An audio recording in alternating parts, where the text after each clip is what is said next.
Yeah, so welcome everyone to Life Lessons with My Mum.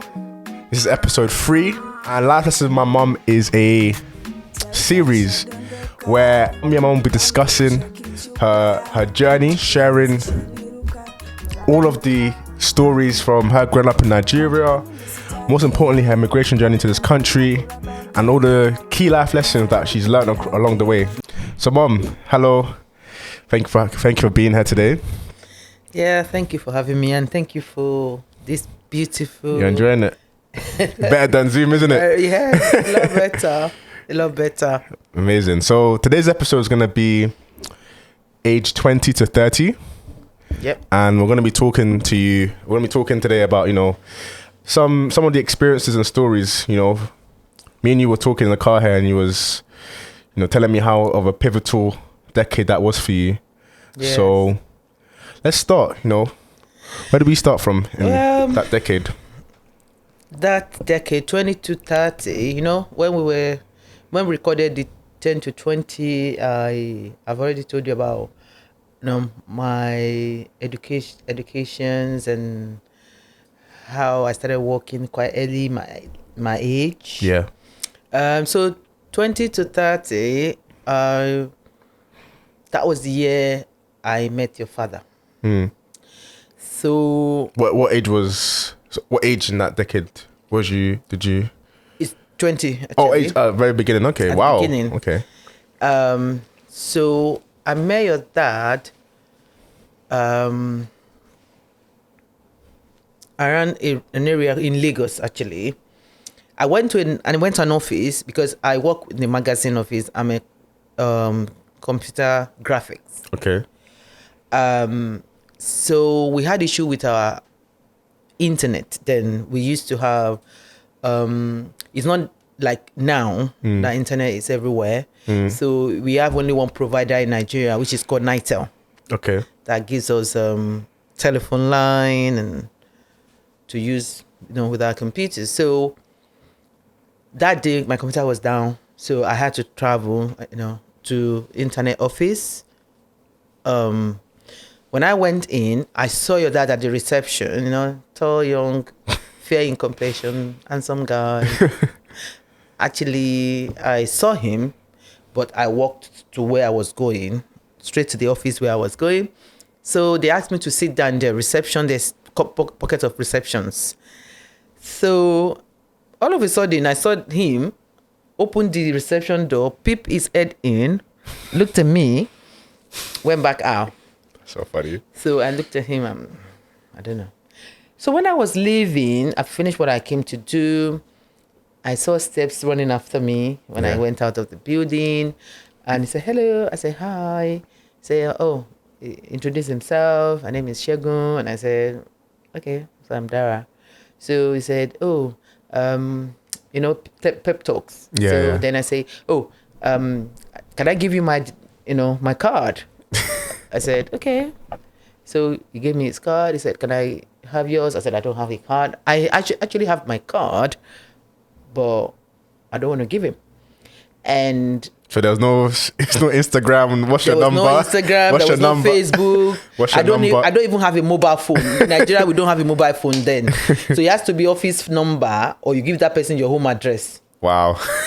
So he gave me his no wonder you guys got married quickly. straight to business. No, so I went into the car that brought me. I went off. It was showing off a little bit on that day because he didn't give me the card from his pocket. He went into his Jeep. He has a very nice small Jeep he was driving then. He went to take it. I looked at it. So he gave me the card. I went into the car. I tear the card into 2 or 4 pieces, throw in the car, get to my office, forget about it. So a few months down the line, I had to go and do an operation called appendicitis, appendix. So on the day I was discharged, my mom came to the hospital to pick me up. So we were on the way back in a cab home. And all of a sudden, this car came, like somebody wants to drive out of a street. Yeah. Just drive straight into our car, into the cab I was in. And who came out of the car? That was obviously planned. Was it planned? Was it unplanned? It was unplanned because Oh, okay. there's no way we could get each other anymore. Yeah. Because I didn't call him. He wasn't interested. I didn't give him my address. So well, thanks, God. Thanks, Dad. That's why I'm alive because you didn't give up. So the guy, so he came down and I think, I don't know this guy, but I sat in the car. I didn't say anything. He actually came to apologize to the cabman, saying, I'm sorry. Then he saw me and said, you. I said, she said, please, sir, how much is their money?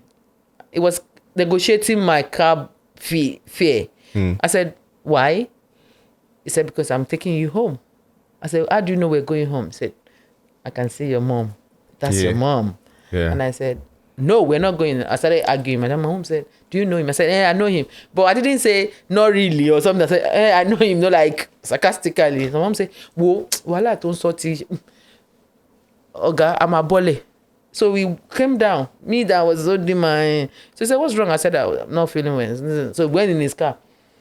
He took us home. And that was his... That was Entry point.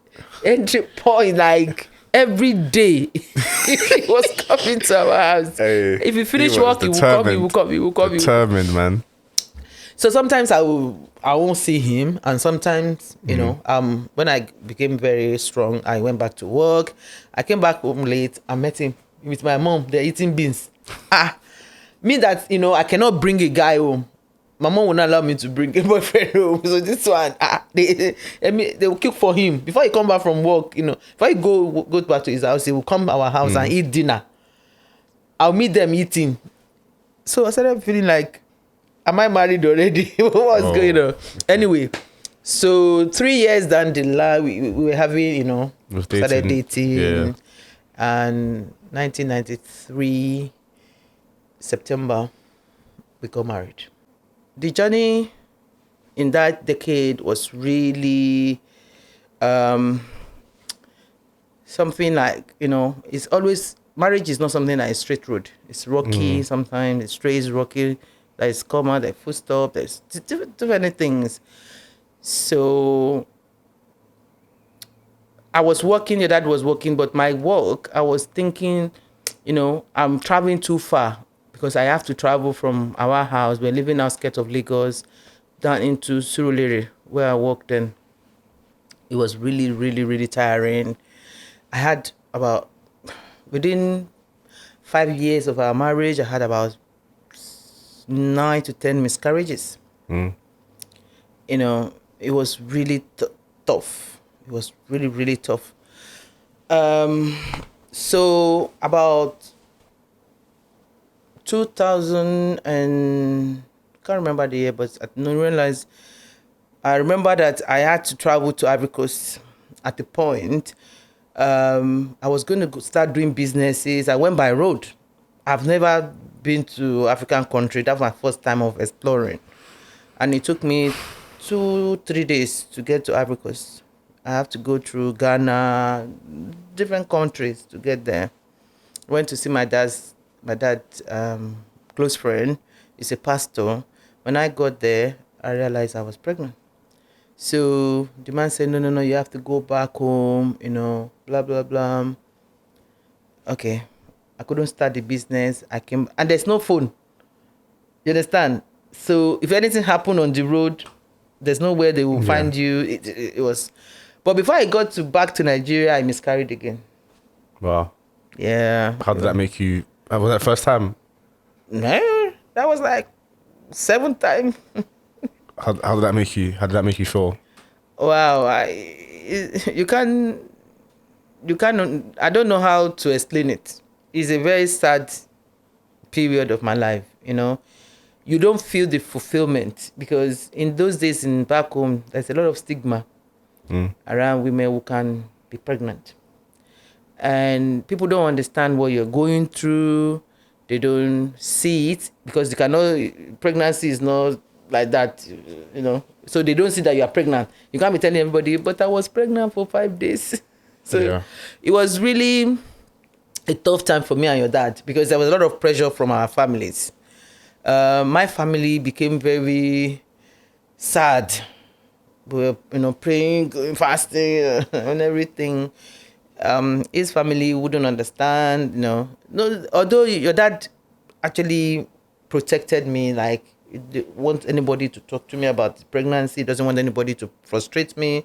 He doesn't want anybody to ask me stupid questions about why you're not pregnant and stuff like that. So, but as a woman, I wasn't fulfilled. I wasn't fulfilled at all. What has happened in that year? So that year was my first time of traveling to England.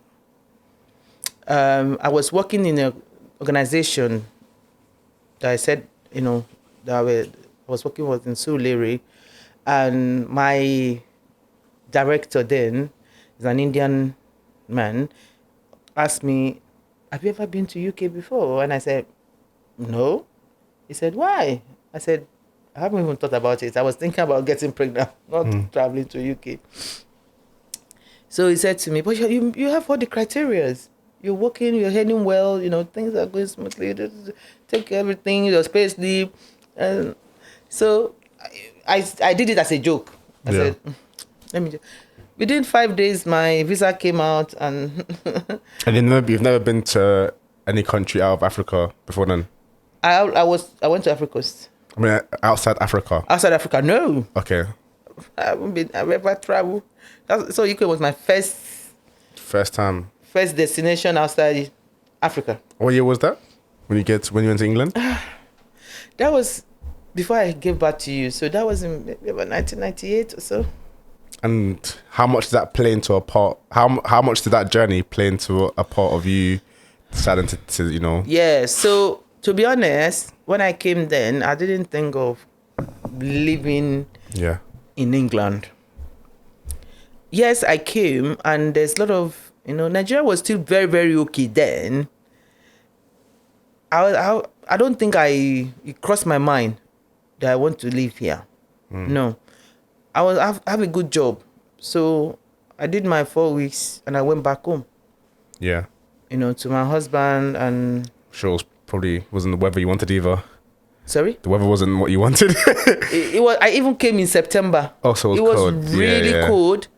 And although they told me that, the weather is better then. Like, it was really cold. But still, I met great people. I met some lovely people here, I met a lady called Remy. She's still a friend of mine till today. She's been living here for a couple of years before me. She's younger than me as well.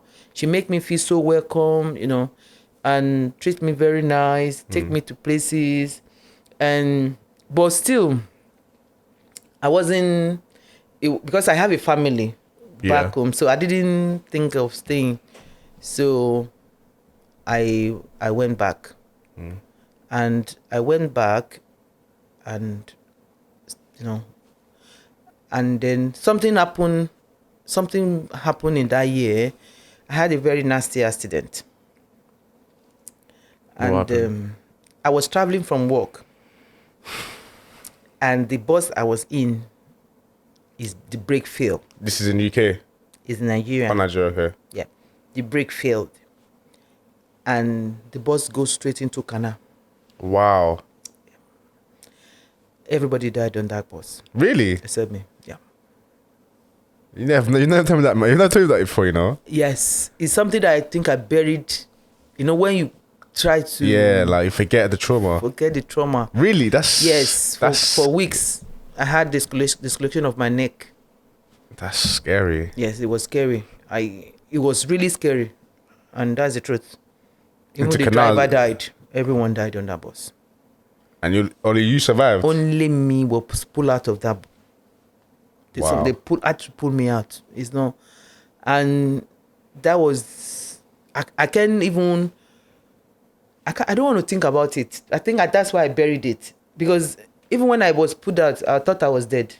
I was just looking like, some people, their head fall off. Some people, their hands cut off. So it was scary. You've never said anything to suggest that ever, Mom. Yeah, but your daddy's noise. Because They went to call people because it's just I'm about 5 minutes to get off my bus. So everyone from that town came. And even your daddy, because they took me to hospital, and your daddy didn't know his wife was pulled out of the wreck. He drove past that place, not maybe about 15 minutes after it happened.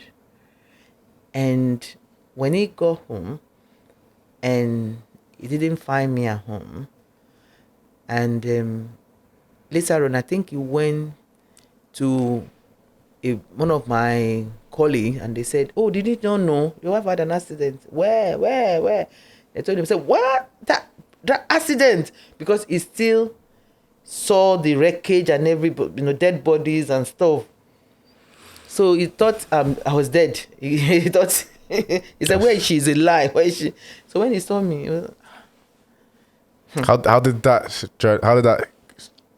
change you? What happened? It changed me a lot because it makes me realize life is too short. It makes me realize anything can happen to anyone. That's why you see, I always do good to people, and those are the things that actually change my life forever.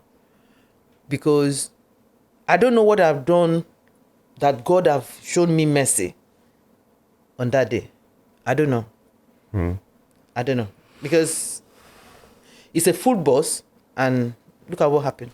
Yeah, that's I don't know what to say, man. That's a lot. I actually never knew this. I know. So wow. Well, thank God. I know. Thank God that you're okay. Yeah. Well, this episode, wow, this is a powerful one to end the episode on. But if you was to share maybe three lessons you think you learned in that decade, if you can't think of three, you can just do one. Well, that decade taught you in terms of like life lessons. What do you think? Like I said, that decade taught me how to be respectful and be grateful and be kind to people. I was happy at the beginning of the decade. I was sad in the middle, and I was happy at the end. So I was happy because, that was the year I got married. Everybody's getting married. I was fortunate. I got married. It was happy. Then I couldn't get pregnant. It was tough. I think that is an episode on its own. If you want to talk about that, those miscarriages is horrible. There are some occasions where I have to go and do evacuation. It's sad when you think you have a child and then you don't have a child. And then I had a nasty accident. And then I was alive. So, and that decade was when Ayomide was born as well. My niece, I adopted her, and then I was, she gave me joy. I was never gonna name her Ayomide. And then, so that I think three things that happened significantly, and I was alive. Well, thank you, Mum. And so that concludes this episode. The next episode will be age 30 to 40, which, that's even a more, arguably, a big significant year, because I think that's the decade that you decided to move to UK. Yes. So, and we could talk about your immigration journey, and that has its own story. That one is its own roller coaster. But thank you everyone for watching this episode. I hope you enjoyed it. If you did, make sure you like, and be tuned into our next episode where we go into that. Thank you, Mom, for your time. If you want to follow us, you can. The social media will be somewhere. And please share, and make sure you share this conversation as well with your parents, so you can also learn the heritage. So thank you everyone. Thank you everyone.